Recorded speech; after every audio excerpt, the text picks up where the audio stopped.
Okay, good morning, class. This is my digital story about how alcohol affected me when I came to college. I promise I'll try to be concise. So I moved into the third floor of Blue Ridge freshman year with my new roommate from high school, who I kind of barely knew, but I knew that he partied a lot, but it wasn't a big deal to me. I didn't think it'd be that big of a deal. Um, Ended up being a little bit of a big deal. So we started off really casually, kind of drinking in the room. I think we got in trouble about 2 weeks into school. We had like 13 people, kind of one of those little freshman things, like everyone from your hall kind of came over, but got written up, didn't think that much of it, went to the alcohol EDU class. Then after that, we kind of started drinking casually on weeknights in the room and things like that, and eventually drew a little bit more attention to ourselves and got caught again. So it was a little bit more serious the second time. Had to go to like a one-on-one thing, and we were still kind of, you're a freshman, you're not really worried about it. You're like, all right, like let's get through this. Let me get back out. Like it's Friday, I'm trying to go drink more. Then we get caught a third time, and I'm starting to get concerned. So I'm like, okay, I'm not going to drink anywhere on campus anymore. Like it's too dangerous. I don't want to like put my college career in jeopardy. But my roommate just really big into drinking, so he continues to drink frequently, and I keep telling him, I'm obviously not anti-drinking. I was drinking with him, I take full responsibility for the first couple times, but now we got to stop. It's time to get serious.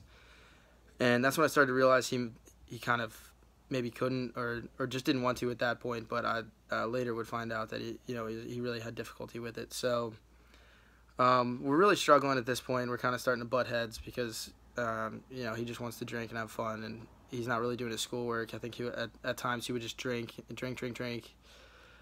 pass out at 3 or 4 in the morning, and then sleep through the whole day and get up at like 4 or 5 in the afternoon and just kind of repeat the cycle. So it was a really dangerous habit, and definitely not something that I wanted to condone, or I just wanted him to do well in school. Wanted us both to make it through the year all right, but he ended up getting written up again. I think it was alumni weekend. I knew that was a little bit too much for us since we had already been written up so much, so I decided to go home. All my friends were teasing me. I think I said, I'm going to go home because I know for a fact my roommate's going to get arrested and I don't want to be a part of it, and they all told me I was crazy.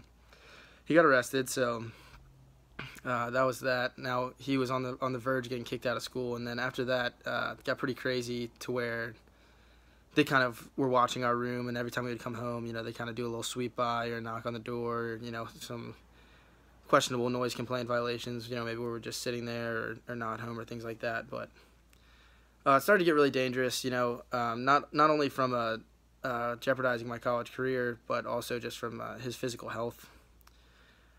From that point, I was basically like, we can't do this anymore, you got to stop, and it just kept going on. So he ended up getting arrested, which was tough, really tough for him, I think, to explain to his family and things like that.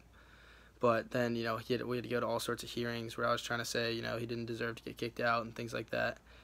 And last day of the semester, he comes back drunk again, and actually Campo came in, followed him, was following him the whole time, and tried to write me up with him as if I was associated with it.